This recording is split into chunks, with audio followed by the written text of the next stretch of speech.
Hello friends, welcome to my YouTube channel. तो आज हम लोग यहाँ पर बात करने वाले एक बहुत ही अच्छे चैप्टर पे, आज बहुत ही एक अच्छा सब्जेक्ट जो मैं लेके आया हूँ। वैसे ये सब्जेक्ट तो थोड़ा सा स्टडी से हटके है, हमारी जो एग्ज़ाम में ये सब्जेक्ट काम नहीं आने वाला है, पर ये सब्जेक्ट जो है अगर आप उसकी तैयारी शुरू करोगे तो उसमें बहुत ही हेल्पफुल होने वाला है। तो आज हम यहाँ पर बात करने वाले हैं गणित की तैयारी अगर आपने करनी शुरू ही कर दी है तो ऐसे कौन से चैप्टर है जो गणित में सबसे पहले करें ताकि हमारे गणित आगे की जो है बहुत ही अच्छी हो जाए।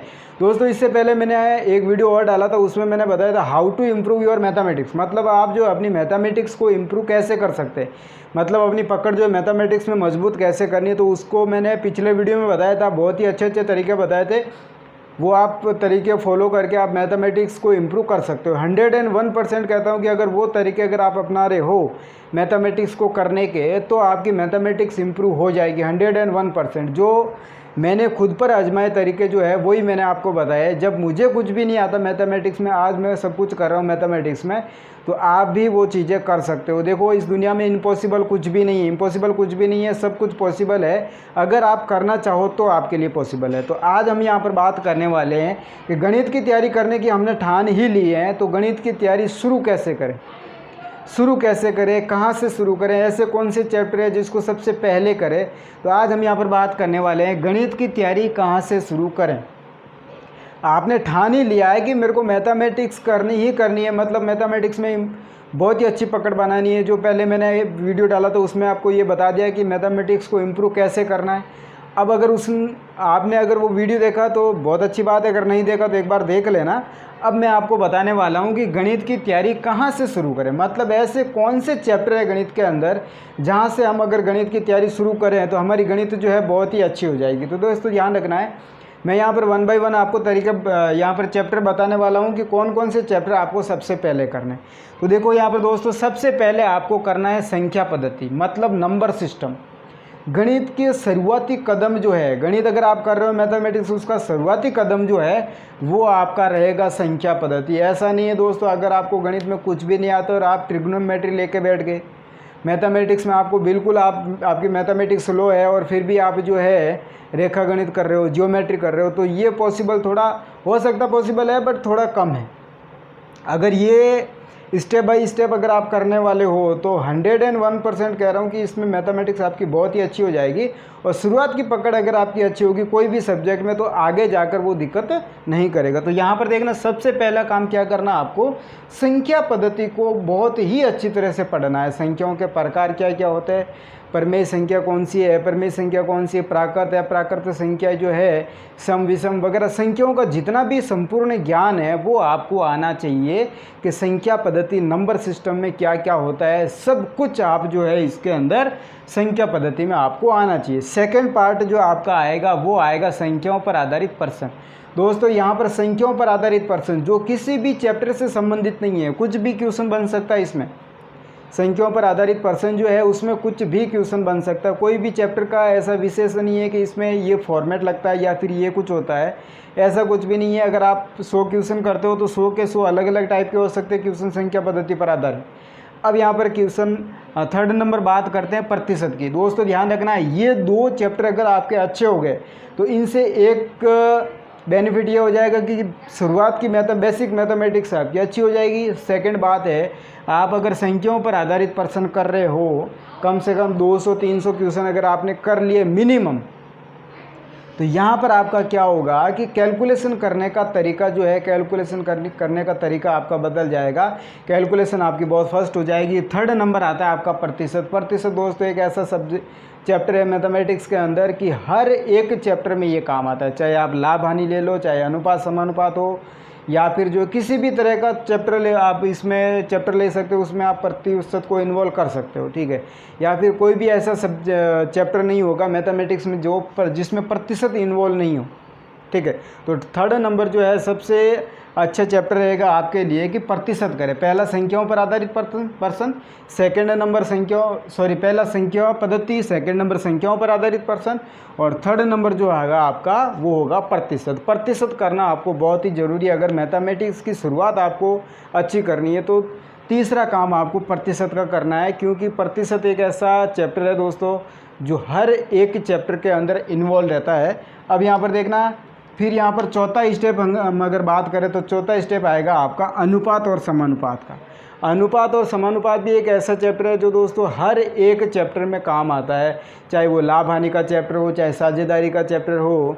अनुपात समानुपात में तो वैसे भी काम आता है, और ब्याज वगैरह कुछ भी हो तो ये जो है प्रतिशत और अनुपात जो है अपने आगे पीछे ही घूमते रहते हैं। तो यहाँ पर ये दो संख्या पद्धति, संख्याओं पर आधारित क्वेश्चन, उसके अलावा प्रतिशत और अनुपात, ये 4 चैप्टर जो है आपको करने ही करने हैं। अब यहाँ पर मैं आपको बताने वाला हूँ कि इनको करने के तरीके क्या हैं, मतलब ऐसा क्या किया जाए कि हमारी बेसिक मैथमेटिक्स जो है वो अच्छी हो जाए, फिर हमारा प्रतिशत भी अच्छा हो जाए। अब अगर आपने ये समझ लिया कि गणित में जो है सबसे पहले हमें संख्या पद्धति करना है, फिर संख्याओं पर आधारित क्वेश्चन करना है, फिर प्रतिशत करना है, फिर अनुपात करना है। दोस्तों मैं यहाँ पर सिर्फ और सिर्फ 4 चैप्टर ही आपको बता रहा हूँ जो मैथमेटिक्स के अंदर आपकी शुरुआत की मैथमेटिक्स को बहुत ही अच्छा कर देगा। हाँ, वो अलग बात है कि आपको मैथमेटिक्स में इम्प्रूवमेंट के लिए ये चैप्टर काफ़ी नहीं है, पूरी मैथमेटिक्स आपको करनी पड़ेगी, पर आपकी शुरुआत की बेसिक जो नॉलेज है, मैथमेटिक्स का बेसिक नॉलेज है, जो इन 4 चैप्टर में छुपा हुआ है, और ये चैप्टर जहाँ जहाँ आज आप जाओगे आपके पीछे पीछे चलते रहेंगे। तो यहाँ पर आप देखते हैं संख्या पद्धति को करने का तरीका क्या है। देखो, संख्या पद्धति में सबसे पहला काम क्या करना है कि संख्याओं का ज्ञान होना चाहिए आपको, कि संख्या होती क्या है, संख्याओं में क्या क्या होता है, कैलकुलेशन कैसे होती है, इस टाइप से संख्याओं का संपूर्ण ज्ञान जो है आपको होना चाहिए। तो वो ज्ञान आपको अर्जन करना होगा, और आपके पास जो भी बुक है तो उस बुक से जो है आप संख्या पद्धति से संबंधित जो भी क्वेश्चन है उसमें आप कर सकते हो। और यहाँ पर मैं आपको बता देता हूँ कि संख्या पद्धति और संख्याओं पर आधारित क्वेश्चन, ये 2 ऐसे चैप्टर हैं जिनमें कोई चैप्टर की यहाँ पर क्वेश्चन की कोई एक लेंथ नहीं होती, कोई भी एक सीमा नहीं होती है।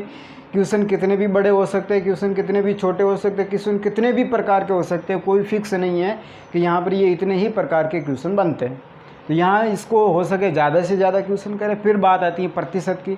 तो प्रतिशत की बात अगर हम लोग करें तो प्रतिशत भी जो है, वैसे तो प्रतिशत अथाह है, प्रतिशत भी की कोई सीमा नहीं है, पर फिर भी आप ज़्यादा से ज़्यादा इसकी प्रैक्टिस करें। प्रतिशत एक ऐसा चैप्टर है जिसकी ज़्यादा से ज़्यादा, वैसे मैथमेटिक्स पूरी की पूरी में ज़्यादा से ज़्यादा प्रैक्टिस ही मांगता और क्या है, पर इसमें भी आपको सब ज़्यादा से ज़्यादा प्रैक्टिस करनी होगी। फिर बात आती है अनुपात की। अगर ये तीनों चैप्टर आपके क्लियर हो जाएं उसके बाद में आप अनुपात करना है, और अनुपात को बहुत ही अच्छे तरीके से करना है। यहाँ पर जो अनुपात के कम से कम आपको 200 से 250 क्वेश्चन मिलाना। दोस्तों मैंने कई बार या बहुत बार ऐसा देखा है कि स्टूडेंट बोलते कि सर मैंने इसके 100 क्वेश्चन कर लिए, इसके 50 कर लिए। तो 50 या 100 क्वेश्चन के अंदर आपकी संख्या पद्धति या फिर प्रतिशत या फिर अनुपात जो है आपका संपूर्ण नहीं हो जाता। दोस्तों आपको मैं ये बता देता हूँ कि अगर आपने 200 क्वेश्चन भी कर लिए, अगर आपने 200 क्वेश्चन भी कर लिए तो इसका मतलब ये नहीं कि आपका जो प्रतिशत है वो ख़त्म हो गया। 200 क्वेश्चन में भी आपका प्रतिशत ख़त्म नहीं होगा। आप क्वेश्चन करते जाइए, नए नए क्वेश्चन को ढूंढते जाइए। मैथमेटिक्स का फंडा क्या होता है कि जो क्वेश्चन हमें आता है उसको करने में कोई गुरेज नहीं है, पर दिक्कत कहाँ होती है? दिक्कत ये होती है कि ऐसा क्वेश्चन कभी कभी हमारे सामने आ जाता है जो आज तक हमने उसको देखा ही नहीं। अगर वो क्वेश्चन अगर आप कर लेते हो तो ये समझ लेना कि आपकी मैथमेटिक्स अच्छी है। मतलब मेरे सामने कोई एक ऐसा क्वेश्चन आ जाए जिसको मैंने आज तक कभी देखा ही नहीं है, फिर भी मैं उसको करने की कोशिश करता हूँ और उसका आंसर लेके आ जाता हूँ, तो इसका मतलब है कि आपकी मैथमेटिक्स अच्छी है। तो यहाँ पर आपको कहाँ तक पहुँच जाना है कि यहाँ पर इनकी प्रैक्टिस करते करते वहाँ तक पहुँच जाना है कि इसके अलावा भी अगर आपके सामने कोई भी इस टाइप का क्वेश्चन आ जाए तो आप बेहिचक जो है इसका क्वेश्चन कर सकते हो। तो इस टाइप से अगर आप शुरुआत से प्लानिंग करके अगर आप मैथमेटिक्स पढ़ रहे हो, मतलब पहले आप संख्या पद्धति करोगे, फिर संख्याओं पर आधारित क्वेश्चन करोगे, फिर प्रतिशत करोगे, फिर अनुपात करोगे, तो आपकी 101% जो बेसिक मैथमेटिक्स है बहुत ही शानदार हो जाएगी। इसके बाद में जो आप प्रॉफिट एंड लॉस कर लेना, फिर आपको जो है समय और दूरी है, फिर कार्य और समय है, इस टाइप से चैप्टर आगे से आगे जो चलते जाएंगे। उसके बाद में अगर आप एसएससी की तैयारी कर रहे हो या फिर पटवारी वगैरह एलडीसी की तैयारी कर रहे हो, तो फिर आपको जो है मैथमेटिक्स के 2 पार्ट जो उसमें और ऐड हो जाते हैं, जैसे एक ट्रिग्नोमेट्री ऐड हो जाता है, एक जियोमेट्री ऐड हो जाता है। और दोस्तों आजकल तो कहीं कहीं पर वैदिक गणित का भी प्रचलन है, मतलब कहीं कहीं एग्ज़ाम ऐसे भी है, कोई एग्ज़ाम जहाँ पर वैदिक मैथमेटिक्स से संबंधित क्वेश्चन पूछे जाते हैं। मतलब जैसे अगर आप आरपीएससी की तैयारी कर रहे हो, आरपीएससी में अगर आप एलडीसी सेकंड ग्रेड की तैयारी कर रहे हो, तो एलडीसी सेकंड ग्रेड में जो है उसमें वैदिक मैथमेटिक्स से संबंधित क्वेश्चन पूछे जाते हैं। तो उसके बाद में आपको करना है वैदिक गणित।